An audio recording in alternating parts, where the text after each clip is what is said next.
Hey guys, Nolar here, back on 5-9 Gaming. Well, this is going to be a little different. We're going to be reviewing WandaVision. It's not really a game, but it's entertainment that we all enjoy. The MCU is pretty popular, despite Avengers and the Avengers game not doing well on Square Enix side, but off I go on a tangent. We're going to be looking at the MCU. It's kind of interesting in the state of entertainment today because of lots of things have been pushed. The movie theaters haven't been open, so we haven't had our die-hard MCU movies coming out. But instead, we've been having Disney Plus. Streaming is going off very well, and they've had this series in the pipe for a while, and here we are. So before we get started off, just going to introduce everyone here. So far, I've got Alec Hunter. Say hello. Hey, guys. I've got Hydros. What's going on, everybody? And finally, I've got Kensei. What's good? So just to cap it all off, give you a little introduction, that is, this is the first Disney Plus MCU series. So if you guys know, there was supposed to be a whole timeline of things, and of course, they had this. Disney and Marvel have got this stuff down pat. In May of 2020, we were supposed to get Black Widow. In the fall of 2020, we were supposed to get Falcon and Winter Soldier, which was supposed to be the first MCU original series on Disney Plus. But of course, they didn't finish recording in time, so their stuff has been pushed until we can get back to filming episodes when COVID's all done. And of course, Eternals was supposed to come out in November of 2020, and then Shang-Chi in February of this year of 2021 was supposed to come out, and then WandaVision was supposed to come out in spring, right before the Doctor Strange, the Multiverse of Madness. So this feels a little weird because they moved up WandaVision, pushed back Falcon and Winter Soldier, and the movies have been pushed. I don't know how much longer because theaters aren't exactly thriving right now. But yeah, that's basically what the timeline looks for right now. And so it's mid-January, decided to release WandaVision with a total of 9 episodes. Following the Disney Plus model, they're going to release 1 episode a week. The first release, they put out 2 episodes. So we're going to be talking about episode 1 and episode 2 of WandaVision. And again, to be absolutely clear, spoilers. We're going to talk about spoilers. We're going to talk about the show. So if you have not seen the episodes, go ahead and click off for a second. Come back to us if you have, but if you don't care, just giving you the fair warning, we're going to talk about spoilers. So with that said, let's hop right in. So the first 2 episodes, we managed to watch it. What did you guys think overall? So let's start off with Alec. What did you think? I enjoyed it, particularly the second episode had a lot of really good comedic moments in it, which is always great to see from MCU projects. The little bits of intrigue that they're sewing in towards the end of the episode so far, and a little bit throughout, like intermixed throughout the second episode, like the radio thing when Wanda's talking to that the queen lady. I forgot her name, but yeah.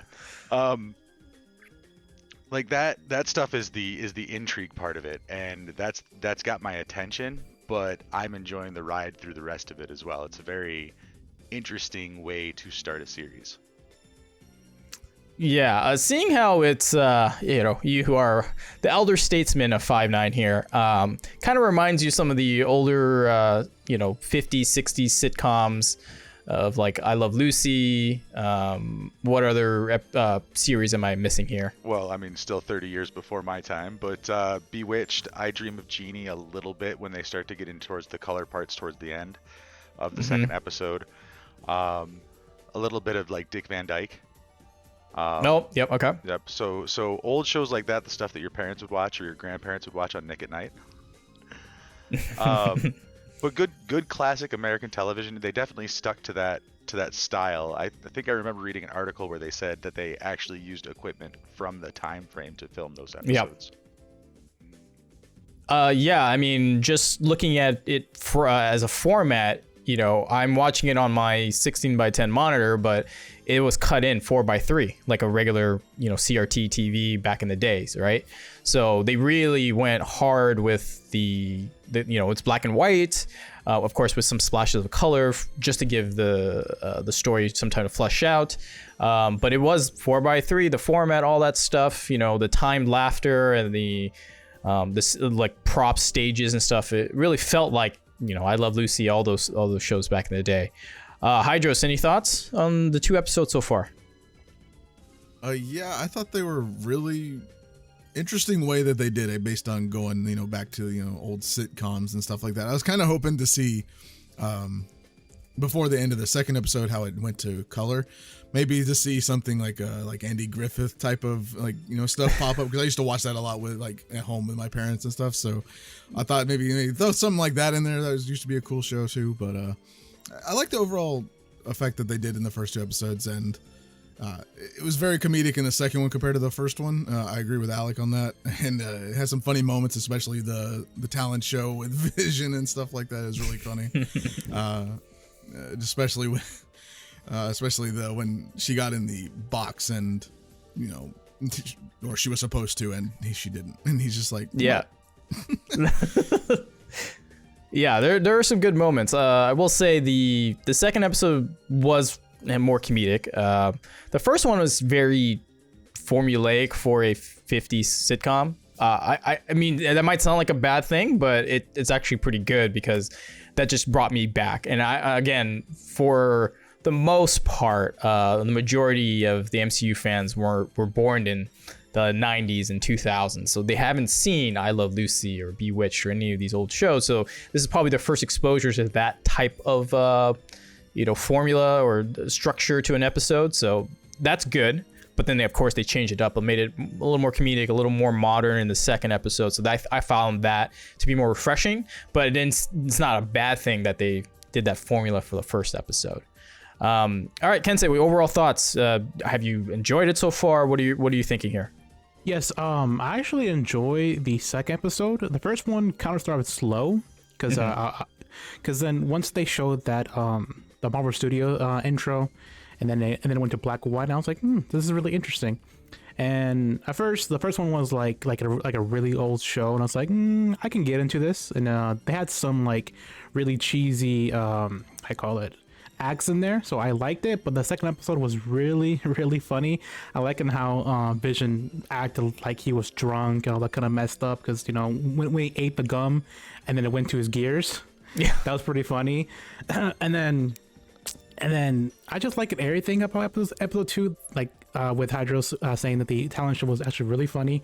I like that stuff. Other than that, I'm liking where the direction is going to on the third episode, because I'm actually kind of curious and see what's going to happen. And I'm definitely kind of curious what kind of group is trying to capture or control Wanda, because it seems like they captured her in some way, and they're keeping her in this little prison, I would assume, so that she can just be with Vision, I would say. So I don't think Vision's alive or anything. I think she's just imagining that Vision is alive in there and with her. So I'm kind of curious and see what a direction they're going to go to. Yeah, so with the perspective you're saying, just to give a little more context to people, this series takes place after the events of Endgame, Infinity War and Endgame. And as if you guys haven't seen the movies yet, spoiler alert, Vision's actually dead. He doesn't come back from the snap from Iron Man, or when Hulk snapped it initially, because he died at the hands of Thanos, not from the snap. So technically speaking, he's dead. And with him in the show, you're wondering what's going on. At the end of the first episode, they zoomed out, as the 50 sitcom, heart-shaped side, and then they zoom out, and I was like, oh, that's the end of the episode. But really, it was another a minute where it was on a old 4x3 TV, and it was someone writing stuff down, and there was a symbol. I'm not very familiar with the comics, to be honest. It could be a bunch of something. There's probably a bigger story outline that I'm not aware of because I'm not very familiar with the comics. But there's, what is it, a sword and like a circle or something like that? There's some icon there representing that it looks like an organization is taking care of Wanda or subduing her in some degree. And she's starting to break out or something along. That's kind of the intrigue of the episode so far. One thing I wanted to ask was, how do you guys like the little commercial breaks with nods to, some stuff with the MCU in general? The Stark Industries toaster, I want that. If it can Yes. toast a pie, I want it in my life. Not just the pie, but the meatloaf, man. Like, come on. The meatloaf. I want to stick a meatloaf in cheese it sandwich. and pie. The open faced cheese sandwich. Yeah, I mean, the other one that struck me was the watch, the Baron Strucker Yeah. Hydra watch. Yep. I was like, oh, Yeah, okay. the watch one there. Yeah, that's pretty cool. So it's kind of and then neat that they throw these little like Easter eggs in there. Yeah, So and then sorry. you mentioned also on the watch that it had Hydra in it, and I was like, Yep. a little reference. I'm like, Yeah, interesting. I mean, that's the best part about the MCU is it's casual enough for people to just jump in and enjoy it, but for the real hardcore fans of the comics or just the lore in general, there's always something. They always give us a nod, something for us to be like, oh, okay, I know what that means, and that's what makes the MCU so successful, at least in my opinion, where anybody could watch it, but not everyone's gonna get all the references, and only the hardcore guys will, and that's totally fine. So 2 episodes down. Kind of interesting so far. Are you guys a fan of the weekly episodic release? I know that's kind of a thing with Mandalorian and Disney Plus, where they want to build intrigue instead of just dropping the entire series in one go, kind of akin to Netflix. Kensei, do you like that kind of release schedule, or would you prefer to just binge it all at once? Honestly, ever since I started watching the MCU stuff, I would prefer just to get it with everything and just get done in one go. But I understand how they're going with this episodic thing. I am intrigued. It's a new thing, of course. It's new to the people that are just basically starting off, and I'm actually okay with it. So I would be saying yeah, it's a really good thing that they're going this way. And other than that, I just prefer if it was like a movie, but it's okay though. Yeah, it's alright for me. Alec, I mean, again, as the elder statesman of 5'9", I'm with you there. The whole binging thing is kind of new to us for the last 5-7 years. We are used to watching our TV shows once a week, getting excited, all that kind of stuff. Is this good nostalgia, or you're just nah, I'm over it. I want to go back to streaming everything at once? Well, okay, so for Mandalorian, for both seasons of Mandalorian, I actually waited until they were out and then binged them. Got it. Okay. And I kind of regret doing that. Because why do you say that? Because you do lose that time in between each episode to be a fanboy, to speculate, to let your mind wander, to rewatch that episode and be like, okay, I'm gonna pick this thing apart for clues, to figure out what's gonna happen, try to solve the mystery before the season ends. I think that's what a lot of the older generation. I mean, I'm 38 going on 39, so I'm not really that old. But yeah, I mean, in the 80s and 90s, when watching television, I mean, it was paced, and that's what this series is going to be, and I think it's hitting its stride really well. We know it's only 9 episodes. The first episode was a little slow to let you kind of dip your toes in and kind of get the feel of what it is that they were doing, because it's so different from everything that's going on, in media now. But then in episode 2, they hit the ground running, and there is everything you want from a good classic modern Marvel story. You've got your comedy, you've got the chemistry of Paul Bettany and Elizabeth Olsen is phenomenal in this series. I don't think they've ever been better on screen together before this moment. And then of course you've got the intrigue, you've got the agency that you're talking about, the symbol, that's SWORD. It is an offshoot of SHIELD, or a partner of SHIELD. So those guys are the good guys. So whoever's monitoring Wanda right now are the good guys. We know that because Wanda, what are they doing to you? From the radio. What intrigues me is the dude with the bees coming out of the sewer at the end of episode same. 2, and she Yeah, I was just gonna says ask. Yeah, no, and it's like didn't happen. We're starting to really see what Scarlet Witch can do, and I'm really excited on that aspect because the woman with just a thought, like, boom, can change reality. Reverses Yeah. reality. You know, yeah. and yeah. we're finally seeing that, like the true Wanda from the comic books coming out, and my inner comic book geek is super excited if you can't tell.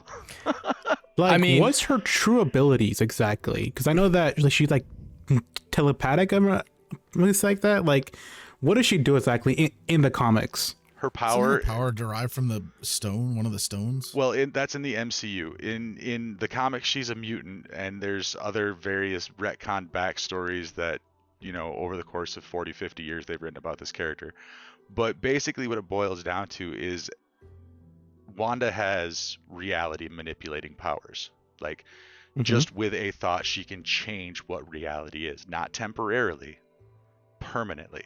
Like, she wills it and it changes.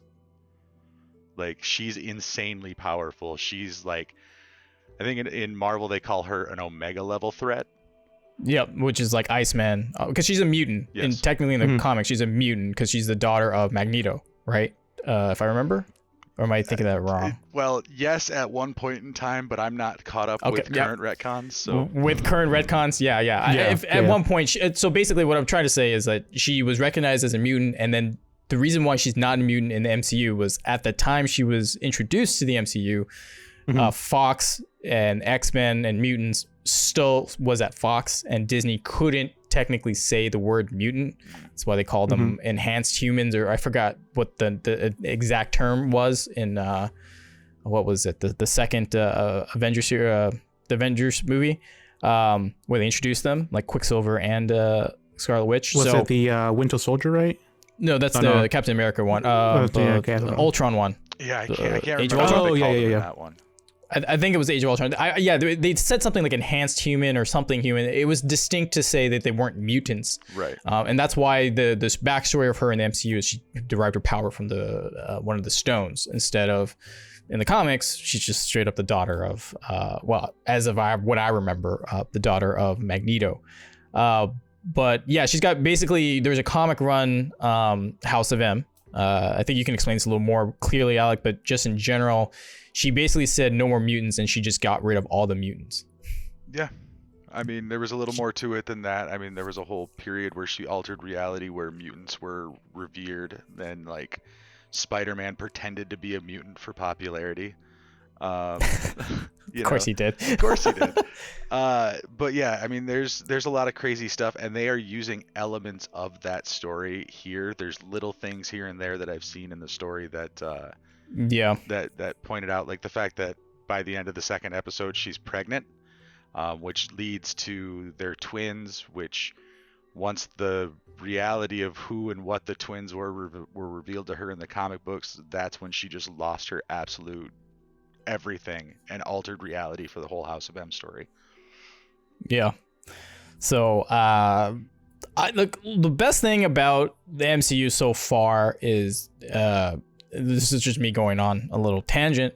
I know I'm supposed to lead it, but the best thing about the MCU so far is that they do like references and revered the comics, but they adapted enough to make it good storytelling for whatever medium they're in. So if it's a movie, the Civil War is not exactly like the comic Civil War, but the concept is still there, and they executed it very well in the movie form.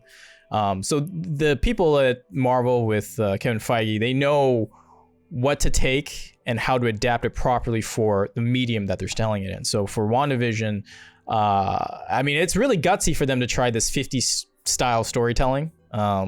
I don't know how well received it is with the younger generation who have no clue of like I Love Lucy and Bewitched and all that kind of stuff. So, but according to Kensei, he likes it. Hydros too. I mean, it reminds me of that. It's past my time, but I remember watching it on TV when I was like 5. Like, oh, I Love Lucy. Okay. Yeah, but I never watched any of those shows before, so Right. I'm like, this is new to me, and I'm really digging it. It's like, now I might watch this like like for real. So I'm like, okay. Well, and that's cool. Exposure is great, and I think they wanted to really hit that home. So, yeah. All right. Well, there's not too much to discuss. I think the next question before we close it out is, what are we expecting for episode 3? So, Hydros, what do you think episode 3 will bring for us? For episode 3, I would expect maybe more slowly starting to pop up, like the B guy at the end of episode 2, maybe. And not only did they have like the person speaking like through the radio and stuff, maybe more so of that, into where she's starting to then maybe her powers are going to start going more and more out of control, sort of say. Like she's going to start bending more realities to where, just to get away from it with Vision, right? Because she wants to, she just wants to be with Vision and stuff like that. So, probably something like that. And then maybe I would like to see more of like what the outside stuff was, like the sword, agency, and see what they're kind of doing. Maybe they'll show like maybe a little teaser at the end of the third one, like if with more sword stuff. But other than that, it's up in the air really what they could do. Mm-hmm. Cool. All right. Kensei, what are your thoughts on what's going to happen next? I would think that they're probably gonna start off with Wanda probably having the kids already, the twins. So I would expect at least maybe the baby should be in episode 3, maybe at the end. But yeah, I'm expecting that's gonna happen. Also, a little bit of reveals of the agency as well. So hopefully, in third episode, they're going to explain, or what Hydra said, tease them and see what are they keeping Wanda in, what space they are. So I'm looking forward to episode 3. Cool. All right. That's a pretty good idea. Alec, what do you think? I'm looking forward to the introduction of, I believe it's Monica Rambeau. She was an actress announced for the series. So in Captain Marvel, Carol Danvers' friend, it's her daughter. Yeah. So now it's 20 years after the events of Captain Marvel, 20 plus years after. And we know from the stuff that Disney's told us that she's an agent of S.W.O.R.D. I want to see how she gets into this fantasy world and how that unfolds and everything. Also, Sewer B guy. I really want to know what's going on with Sewer B guy. Yeah, it's like nightmare fuel. Just a dude in a beekeeper suit coming out of a sewer and just being surrounded by bees. Mm-hmm. Yeah, that was a little interesting. I mean, they teased it, and so I mean, they did their job, right? Like, I'm very intrigued to figure out what his role is and everything, and why she just said no and reverse time and reality. What would you say if you saw a dude crawling out of the sewer surrounded by bees? I'd just say no too.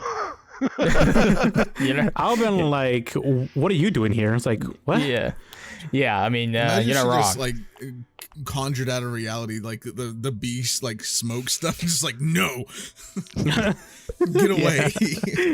Exactly.